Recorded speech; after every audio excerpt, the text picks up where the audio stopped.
Pessoal, bom dia, tudo bem com vocês? Espero que estejam todos bem, espero que vocês estejam aproveitando essa semana maravilhosa, né? Porque por mais que às vezes tenha um monte de coisa nas nossas vidas, a gente acha que saudade de ir pro shopping, de comer a batata do Burger King, né? Quer dizer, na batata do Burger King ninguém gosta, da batata do McDonald's, e o hambúrguer do Burger King, todo mundo gosta. De ir ao cinema, de dar um passeio na praia, às vezes pode ser chato, né? Não ter tudo isso. Mas a gente gosta tanto das coisas que tem ao nosso redor e a gente tem que passar a ter valor cada vez mais aqui. A gente está à nossa volta para poder amar cada vez mais as pessoas. Porque a gente consegue ver que cada vez mais o tempo que a gente tem aqui pode ser longo ou pode ser muito curto. Mas nunca ele é certo. Desculpa essa introduçãozinha aí. Mas o legal da gente começar a falar sobre isso é porque hoje a gente vai falar sobre ética no pós-guerra, né? Então hoje a gente vai ter um tema muito interessante que a gente já começou a tratar um pouquinho, já começou a ver principalmente por causa de história, né? Que a gente estava falando sobre a Segunda Guerra Mundial. Então olha só, hoje a gente vai falar sobre a unidade 2 de filosofia, falando sobre ética no mundo pós-guerra e entender por que, né, as pessoas faziam isso naquela época. Por que faziam, por que matavam, por que acontecia. Né? Então a gente vai abrir lá na página 414 para acompanhar e entender um pouco sobre essas relações aí. Primeira coisa que a gente vai falar sobre uma filósofa muito, muito, muito interessante chamada Hannah Arendt. Né? A Hannah Arendt ela vai ser, né, uma filósofa que vai surgir no mundo pós Segunda Guerra Mundial. Né? Ela vai ser uma alemã judia, vai viver na Alemanha durante esse período da perseguição ao povo judeu, e ela vai ver muitas das coisas ali que não ela vai poder justamente onde ela fundamenta os seus pensamentos e sobre as suas questões, né? E o qual essas próprias questões dela vão influenciar muito na forma de como a gente pensa sobre algumas questões políticas, né? Ou até mesmo de como, por exemplo, a gente retratava de alguns filósofos como o Maquiavel, que a gente entendia que o fim justificava os meios, né? E aí a gente vai passar a entender justamente algumas dessas questões. Beleza? Então vamos lá.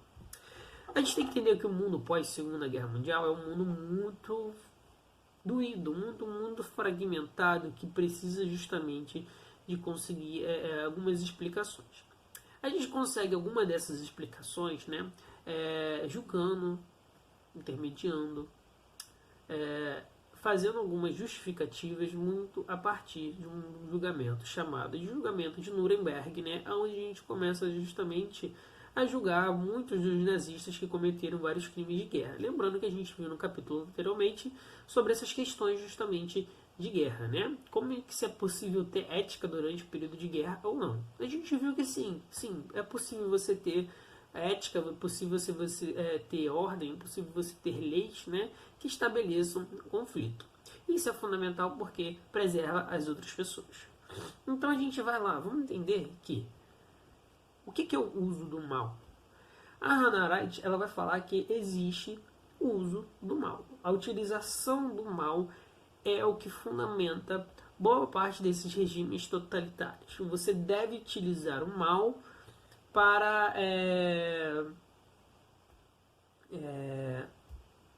sobrepor a sua força.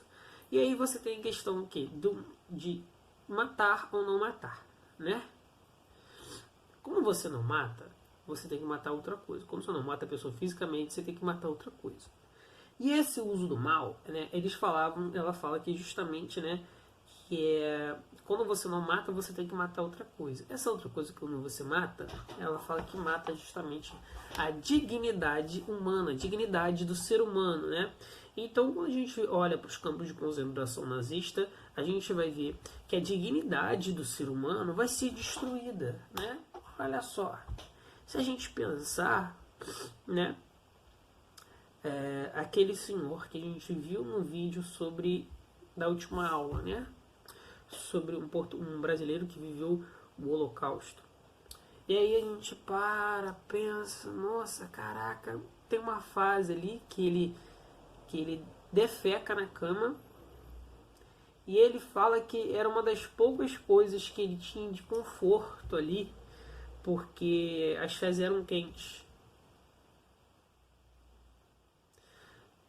E a que ponto você faz a pessoa chegar? De você se sentir bem por sentir as suas fezes, por ela te aquecer.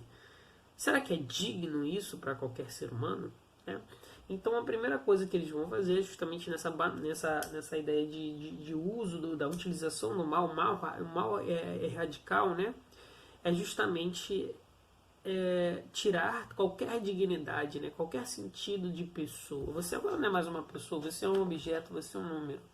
E é por isso que justamente quando as pessoas chegavam nos campos de concentração, seus nomes, suas identidades, seus parentes eram retirados porque tiravam qualquer coisa que representaria que você fosse uma pessoa. Te davam um número, como se você fosse um gado, você fosse marcado ali como se fosse um gado qualquer, né? Te davam qualquer roupa ali, parecido com a dos outros, para te uniformizar, para não te diferenciar dos outros, de você ser igual a qualquer um. E no final das contas, depois de anos preso em um campo de concentração, você realmente não consegue diferenciar quem é um Luiz, quem é um Fernando ou quem é a Maria. Todos parecem iguais, porque todos não têm mais a mesma dignidade de ser um ser humano. Não se identificam mais como ser humano e não se veem mais como ser humano. Porque utilizam o mal de tal forma que as pessoas perdem a própria vontade de viver. Quantas daquelas pessoas não preferiam ter morrido se tivessem conseguido? Né? E esse é justamente o uso do mal humano. Né? Ela diz que justamente o nazismo, né, vai banalizar o mal. Ela vai falar que o mal, a partir do nazismo, vai ser tão forte, tão poderoso, que o sentido de maldade, a partir do nazismo, vai ser transformado. Como assim? Olha, tem um período, tem um trecho de um filme chamado A Lista de Schindler, né? Que vai ter um oficial nazista que simplesmente ele tomando o café da manhã dele no alto da montanha da sua casa, né, acima do campo de concentração, ele tomando o café da manhã dele enquanto a sua esposa ainda estava deitada nua na cama depois de uma noite que eles tiveram. Ele pega seu rifle e começa a atirar nos judeus que estão no campo de concentração, por uma simples diversão que ele tinha, porque ele não via o judeu como uma pessoa, mas simplesmente como um animal que ele poderia bater de caça. É nesse sentido que ela fala que os judeus justamente banalizam o mal, tornam aquilo normal, cotidiano, uma coisa corriqueira. Né? O interessante é que se a gente levar para a nossa vida de hoje em dia, o quanto a gente também não banaliza o nosso próprio mal, né? O quanto as coisas que a gente vê hoje em dia, que a gente, é normal, né? Ver alguém esfaqueado, ver alguém tomando um tiro, ou ver alguém mesmo morto. E a gente trata como normal. Mas por que isso? Porque a gente banalizou o nosso mal. A gente tornou algo corriqueiro, algo tão comum, algo tão supérfluo, que se torna só um número, que a gente não cria mais nenhuma frustração, não cria nem mais um choro por causa disso. Isso é interessante a gente falar sobre a Hannah Arendt. E aí, dando continuidade, né, ela fala, né, que esse mal radical aí é muito ligado a essas ideias justamente de você acabar com qualquer pessoa, né? De você tirar as ideias da identificação dela, porque olha só, quando você tira simplesmente as ideias de que você é um ser humano, você nem se reconhece mais como um ser humano. Você destrói a imagem de qualquer pessoa. Por que eu vou querer viver? Para que eu vou querer viver? Para que eu vou resistir se eu não sou nem mais ninguém? Se eu não tenho nem mais força para que conseguir resistir? Essa é a grande questão que ela traz sobre o nazismo. O nazismo consegue, justamente nesse período, banalizar o mal, banalizar o sentido de humanidade, tirar todo o sentido de dignidade. E aí ela traz uma boa reflexão para o nosso cotidiano hoje em dia. O quanto a gente também não faz isso, o quanto a gente não consegue ver as pessoas de outro lado, né? Ela traz também um outro conceito chamado de banalidade, né, do mal. Olha, a gente tem o mal radical, que é o mal forte, propondo ali sobre as pessoas, e a gente tem uma outra ideia de banalidade do mal. O que é essa banalidade do mal? ela fala que o mal se tornou tão banal, né? A prática do mal se tornou algo tão comum que as pessoas não enxergavam aquilo como maldade. Quem executava, né? Quem era o executor daquela questão como mal. Como assim? Olha,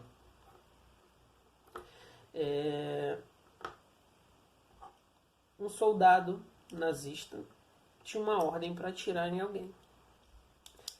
Na primeira ordem ele se sentia mal, na primeira vez. Na segunda ele também se sentia mal. Terceira, quarta, ele ainda continua se sentindo mal. Depois da quinta, sexta vez que ele cumpre essa mesma ordem, aquilo se torna tão corriqueiro, que ele não se sente mais mal.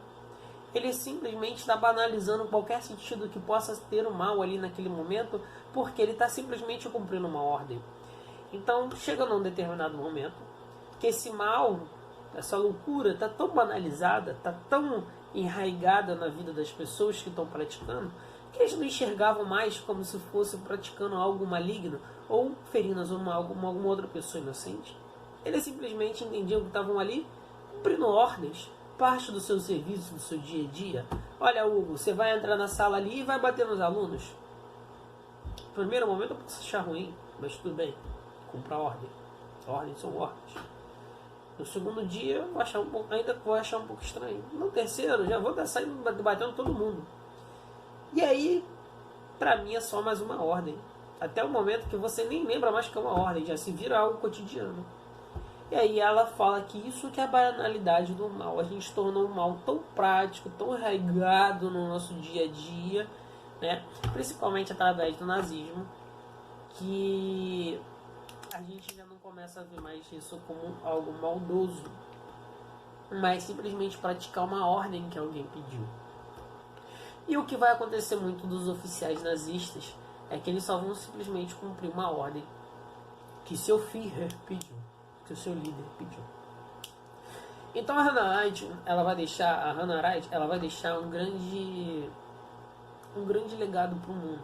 Ela vai expor toda essa falta de compaixão e olhar ao próximo, e vai ser uma das grandes idealizadoras das questões dos direitos humanos. Então, quando a gente pensa em direitos humanos, a gente não está falando só simplesmente de defender o bandido. A gente fala de direitos humanos para defender a dignidade humana, porque o momento que eu estou ali executando alguém, eu posso ser executado da mesma forma. O momento que eu estou desfazendo de qualquer pessoa, da sua própria dignidade, do ser humano, no momento que ela está ali, eu também posso ser julgado. Então é por isso que devemos sempre, de algum modo, ela defende que devemos sempre defender os direitos básicos da humanidade, que é o direito à vida, que é justamente o direito de ser digno humano. Show? E aí é por aí que a gente encerra esse capítulo de esse período para a gente falar sobre as questões da ética em período de guerra. Beleza? Até a próxima, gente.